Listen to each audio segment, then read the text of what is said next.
या नमस्कार दोस्तों, आप सभी का मेरे YouTube चैनल मैथमेटिक्स एट ए क्लास में हार्दिक स्वागत है। आज मैं आप सभी के लिए लेके आया हूँ डिटर्मिनेंट्स चैप्टर, जो कि मैट्रिसेस चैप्टर्स का कंटिन्यूएशन है। मैट्रिसेस एंड डिटर्मिनेंट्स एक चैप्टर है क्लास 12 में, उसी का सेकेंड पार्ट डिटर्मिनेंट्स। मैट्रिक्स हम लोग पढ़ चुके हैं, लास्ट वीडियो में हमने मैट्रिक्स के बारे में पढ़ा।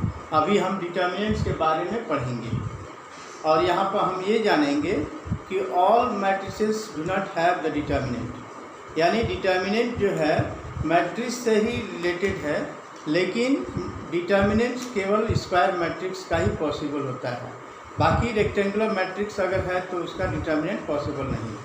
चलिए देखते हैं डिटर्मिनेंट्स क्या होता है।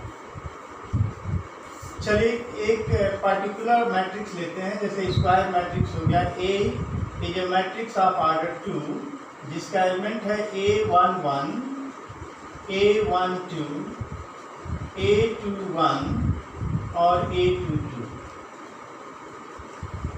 तो इसको ये ब्रैकेट अगर हम खोलेंगे तो हमारा क्या हो जाएगा, ये A11, A12, A21 और A22 यहाँ पर क्लोज ब्रैकेट था।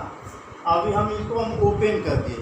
जब ब्रैकेट को ओपन करेंगे और क्या करेंगे, इसको इन दोनों को डायगोनल एलिमेंट्स का प्रोडक्ट निकालेंगे। जैसे देखिए A11 into A22 minus A21 into A12।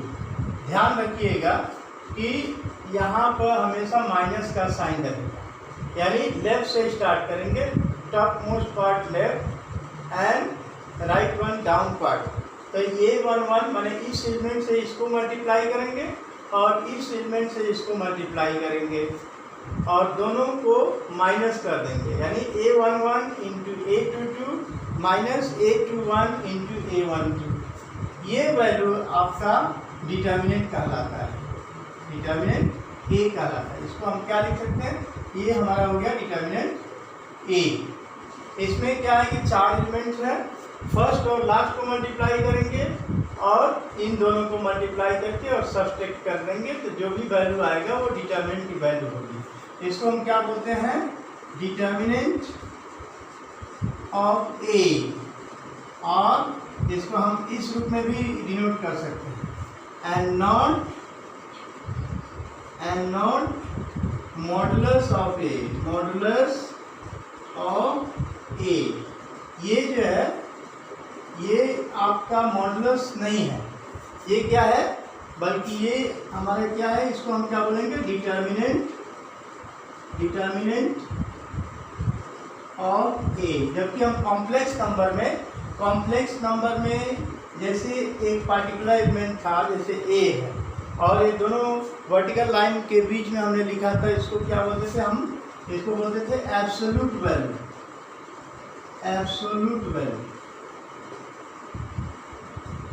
और मॉडुलस भी पढ़े, क्या पढ़े थे, मॉडुलस ऑफ।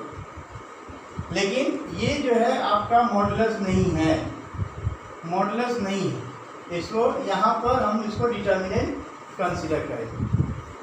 तो ध्यान रखिए कि मैट्रिक्स, सभी मैट्रिक्स का डिटर्मिनेंट पॉसिबल नहीं है, determinant of A square matrix he possible है।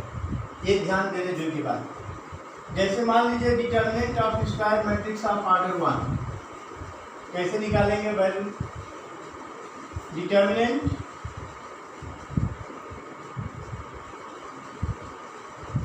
Of square matrix of order 1। तो ए जैसे मैट्रिक्स है आपका, जिसका एक पार्टिकुलर एलिमेंट A11 है, तो डिटर्मिनेंट क्या हो जाएगा, डिटर्मिनेंट इसकी वैल्यू हो जाएगी द वैल्यू ऑफ A11, यानी आपका A11 जो है, जो भी वैल्यू है वो आपका डिटर्मिनेंट का वैल्यू हो जाए। जैसे मान लीजिए हमने एक एग्जाम्पल दे दिए, एग्जाम्पल 2, अगर एक मैट्रिक्स है ये कौन सा मैट्रिक्स है? ये स्क्वायर मैट्रिक्स ऑफ ऑर्डर 1, यानी एक रो और एक कॉलम है। तो इसका डिटर्मिनेंट क्या होगा? इसका डिटर्मिनेंट हो जाएगा, खाली आप 2 लिखेंगे, एक ही एलिमेंट है इसलिए 2 लिख देंगे, जो भी एलिमेंट है उसको 2 लिख देंगे। अगर 3 है तो 3, 4 है तो 4, -2 है तो -2 एंड सो ऑन।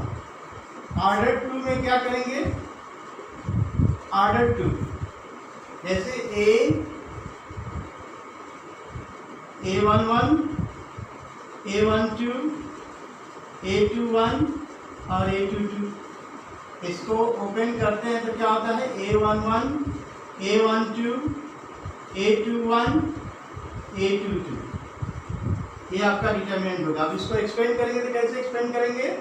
एक्सपेंड अगर करते हैं तो इन दोनों को मल्टीप्लाई करेंगे, A11 इंटू A22, फिर इन दोनों को मल्टीप्लाई करेंगे A21 इंटू A12, और यहाँ पर क्या होगा? माइनस होगा।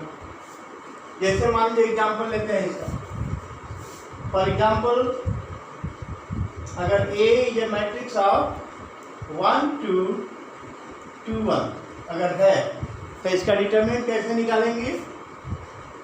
डिटर्मिनेंट A इक्वल टू 1 2 2 1, या अब इसको मल्टीप्लाई करेंगे तो 1 इंटू 1 माइनस 2 इंटू 2, क्या हो जाएगा? 1 माइनस 4 दैट इज -3। यानी वैल्यू ऑफ डिटर्मिनेंट में भी निगेटिव में भी पॉजिटिव। अगर ऑर्डर 3 का निकालना है तो कैसे होगा? ऑर्डर 3 तक ही है, आपके सिलेबस में है। जैसे मान लीजिए A हो गया आपका मैट्रिक्स जिसका एलिमेंट्स है A11, A12, A13, A21, A22, A23, A31, A32 और A33। ध्यान रखें।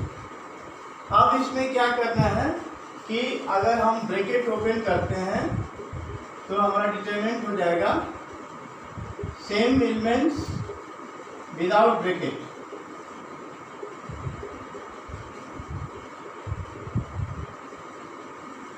A31, A32, A33। ध्यान दीजिए, अभी इसको हम इस रूप में कन्वर्ट करेंगे। इसको हम क्या करेंगे? इस डिटर्मिनेंट को या तो रो के रूप में एक्सपेंड करें या कॉलम के रूप में एक्सपेंड करें। यानी let us expand this one by using first row. अगर फर्स्ट रो के थ्रू अगर आप एक्सपेंड करते हैं, जैसे मान लीजिए हमने एक्सपेंडिंग थ्रू कंटिन्यूएशन, एक्सपेंडिंग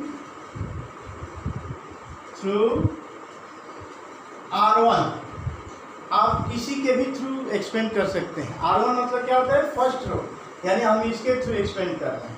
तो क्या होगा? पहले हम A11 लेंगे, A11, और इसके बाद अगर A11 को लेते हैं तो अगर इस पार्टिकुलर रो को डिलीट करते हैं और पार्टिकुलर कॉलम को, तो हमारे पास क्या बचेगा? ये बचेगा। तो A22, 23, 32 एंड 33, ठीक है, A11 के साथ। फिर अगर इसको लेते हैं तो यहाँ देखिए, आप देखिए 1 + 1 2 होता है, 2 इज एन इवन नंबर। अगर इन दोनों का सम अगर इवन नंबर आता है तो ये पॉजिटिव होगा, और 1 + 2 3, that is if it is coming odd number तो इसका साइन निगेटिव होगा, यानी माइनस हम क्या लेंगे? A12 लेंगे। और इसके बाद इसका अगर इसको हम डिलीट करते हैं, this particular row and column, तो हमारा क्या बचेगा? A21, A31, A23, A33, A21, फिर 23, 32 और 31 और 33। ये हो गया आपका A12 का। फिर इसके बाद क्या बचा? A13। तो 1 + 3 4 होता है, यहाँ पर हम प्लस साइन लिखेंगे। क्या लिखेंगे? Plus sign plus A13 into, और क्या हो जाएगा, अगर इस पार्टिकुलर रो और कॉलम को डिलीट करते हैं तो हमारे पास ये बचेगा A21 फिर 22 31 और 32। अब इसके बाद हम ऐसे लिखेंगे A11 और इन दोनों को मल्टीप्लाई करेंगे A22 into A33 minus A32 into A23 minus A12 और इन दोनों को multiply A21 into A33 minus A31 into A23 plus last वाला A13 into A21 into A32 minus A31 into A2। अब ये प्लस और माइनस का चक्कर है, ध्यान रखिए, ये आपका वैल्यू हो जाएगा ऑर्डर 3 का। एक एग्जांपल लेके हम लोग करेंगे। अब यहाँ पर देखिए ये प्लस माइनस का चक्कर क्या है, जो भी प्लस माइनस है उसको हम इस रूप में करेंगे, जैसे plus minus plus plus sorry minus plus minus minus plus minus plus, ये हमारा थर्ड ऑर्डर डिटरमिनेंट का साइन है। और फर्स्ट एलिमेंट हमारा पॉजिटिव होगा, सेकेंड एलिमेंट निगेटिव होगा, थर्ड एलिमेंट पॉजिटिव होगा। ऐसे ही अगर R2 के द्वारा करते हैं तो a determinant can be expanded, माने square matrix can be expanded by using any row और कॉलम, और सभी केसेस में value of the determinant same होगा। तो ध्यान रखिए कि अगर प्लस माइनस प्लस है तो आपको देखिए फर्स्ट पोजीशन में है 1 + 1 तो 2, यानी अगर इवन पोजीशन में है तो इसका वैल्यू आएगा आपका पॉजिटिव, फिर negative positive negative positive negative positive negative positive, ये ध्यान रखिएगा। ठीक है, एक एग्जांपल लेके करते हैं। एक एग्जांपल लेकर के हम आपको दिखाएंगे, जैसे इवैल्यूएट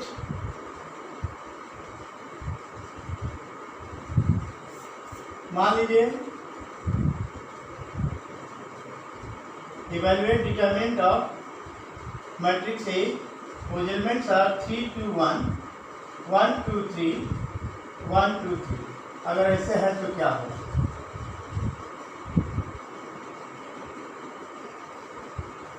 तो यहाँ पर हम डिटरमिनेंट ए लेंगे आपका 3 2 1 1 2 3 1 2 3 हो गया। अब हम एक्सपेंड कर रहे हैं किसी पार्टिकुलर रो के, एक्सपेंडिंग देखो, एक्सपेंडिंग थ्रू R1। अगर हम R1 के थ्रू एक्सपेंड करते हैं तो क्या होगा, कॉलम नंबर हम क्या लेंगे 3, और बचेगा क्या, अगर 3 फर्स्ट रो और फर्स्ट कॉलम में है तो इस पार्टिकुलर रो को छोड़ेंगे और पार्टिकुलर कॉलम को छोड़ेंगे, हमारे पास क्या एलिमेंट बचेगा 2 3 2 3 2 3 2 3। फिर इसके बाद देखिए प्लस माइनस, यानी 2 के पहले क्या लिखेंगे हम -2 लिखेंगे, माइनस साइन, और इस 2 को एक पार्टिकुलर रो और कॉलम को हम डिलीट कर रहे हैं, तो क्या बचा है 1 3 1 3 1 3 1 3। फिर ये क्या होगा, पॉजिटिव होगा, पॉजिटिव निगेटिव पॉजिटिव 1, और 1 के लिए 1 को अब हम डिलीट करते हैं, ये पार्टिकुलर रो और ये पार्टिकुलर कॉलम, तो हमारे पास क्या बचेगा 1 2 1 2 1 2 1 2। अभी देखिए 3 और इन दोनों को मल्टीप्लाई करेंगे तो क्या हो गया 6 -6 -2 इंटू 3 -3 प्लस 1 इंटू 2 -2, क्या हो जाएगा 3 इंटू 0 -2 इंटू 0 प्लस 1 इंटू 0, यानी हमारी वैल्यू क्या आएगी 0। ध्यान रखिएगा कि किसी भी डिटर्मिनेंट में अगर ए पार्टिकुलर रो और कॉलम, अगर दो रो और कॉलम सेम है, जैसे ये हो गया आपका R2, ये हो गया R3, तो यहाँ पर देखेंगे कि R2 and R3 both are identical. Identical क्या, क्योंकि इसका करस्पॉन्डिंग एलिमेंट दोनों सेम है। अगर 1 2 3 1 2 3 यानी पूरे एलिमेंट सेम होना चाहिए। R2 का each and every element is equal to R3 each and every element. तो वैल्यू ऑफ द डिटरमिनेंट क्या होगा, इस केस में वैल्यू ऑफ द डिटरमिनेंट 0 होगा, कैलकुलेशन करने की जरूरत नहीं। हम यहाँ पर ये कहना चाहते हैं कि R1 के थ्रू हमने एक्सपेंड किया इस डिटरमिनेंट को, हम R2 या R3 के थ्रू भी एक्सपेंड करेंगे तो वैल्यू ऑफ द डिटरमिनेंट क्या आएगा, 0 ही आएगा। इसलिए we are free to expand through any rows or column. लेकिन एक बात ध्यान दीजिए कि हमेशा वैसा रो और कॉलम सेलेक्ट करना है जिसमें मैक्सिमम नंबर ऑफ 0 हो। अगर किसी पार्टिकुलर रो या कॉलम में मैक्सिमम 0 होता है, 0 अगर पाया जाता है तो उसके थ्रू अगर हम एक्सपेंड करेंगे तो हमारा कैलकुलेशन इजी होगा। बाकी you are free to expand through any row और column, the value will remain same. चलिए लास्ट टॉपिक आज का पढ़ते हैं, minors and cofactors. Minors and cofactors क्या है, minors and cofactors, minors and cofactors.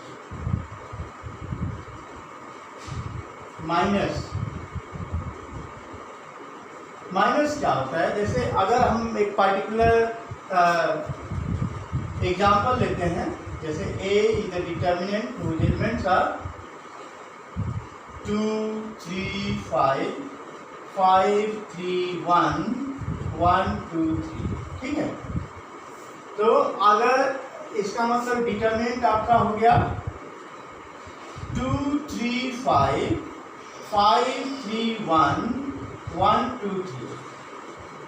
अगर मान लीजिए हमको इसका माइनर निकालना है तो हम इस पार्टिकुलर रो को डिलीट करेंगे और कॉलम को डिलीट करेंगे, तो हमारे पास क्या आ जाएगा, ये 3 1 आ जाएगा, 3 1 और 2 3।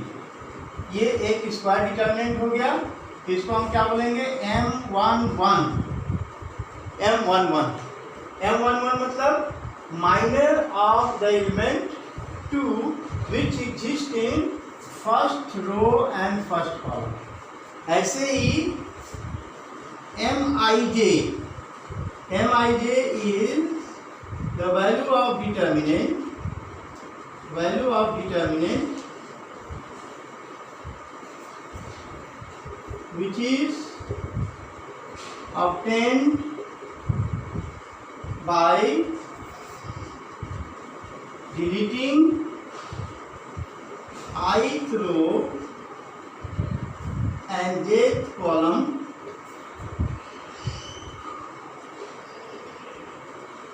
of the determinant।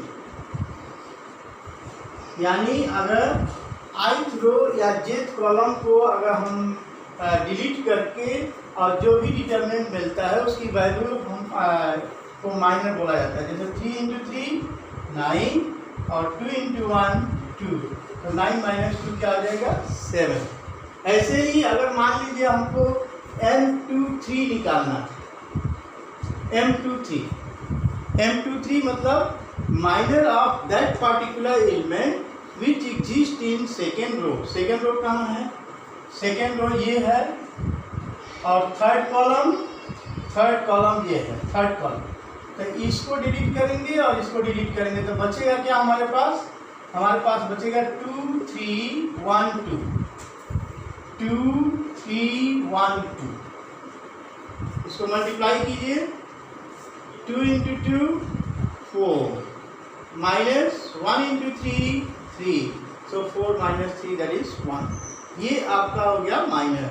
ऐसे ही हम अदर एलिमेंट्स का भी माइनर निकाल सकते हैं। टोटल कितने एलिमेंट्स हैं, 3×3 मैट्रिक्स है, इसका मतलब 9 माइनर्स होंगे। टोटल कितने माइनर्स होंगे, 9 माइनर्स, यानी 1 minor of each element. Cofactor क्या होता है, कोफैक्टर कोफैक्टर्स क्या होता है? It is the value of minor, that is Mij, with appropriate sign. appropriate sign क्या होता है? appropriate sign यानी जैसे Cij या Aij क्या होता है? जैसे cofactor, C stand for cofactor. तो cofactors of an element which exist in ith row and j column given by -1 power I plus j into Mij की वैल्यू. अब जैसे मान लीजिए यहाँ पर ध्यान रखिए, I plus j अगर इवन आ गया तो ये क्या हो जाएगा? -1 पावर इवन इज पॉजिटिव या +1. -1 power odd will be negative, that is -1. ध्यान रखिएगा. यानी I plus j की वैल्यू अगर पॉजिटिव है तो कोफैक्टर्स पॉजिटिव होगा. अगर निगेटिव है, if it is odd then negative value will get, if it is even then positive value will get. जैसे मान लीजिए फॉर एग्जाम्पल अगर आप C23 निकालना है, यानी cofactor of that particular element which exist in the second row and third column, ये क्या हो जाएगा? -1 power 2 plus 3 into M23 यानी -1 power 5. -1 power 5, यहाँ पर 5 क्या है? ऑड नंबर है तो निगेटिव आएगा. और M23 की वैल्यू यानी ये क्या आ जाएगा? -1 और M23 की वैल्यू कितनी है? 1 है तो -1 ये आपका कोफैक्टर हो जाएगा. That's all for the day. In the next video we shall continue with the minus and cofactor with some examples and also the property of determinants. ठीक है, आज इतना ही. आज के वीडियो में अगर कोई प्रॉब्लम हो या कोई डाउट हो तो उसको कमेंट सेक्शन में लिखिए ताकि हम उसको सॉल्व कर सकें, आपका डाउट क्लियर कर सकें. हमारे वीडियो को सब्सक्राइब कीजिए और अपने दोस्तों के साथ शेयर कीजिए. धन्यवाद.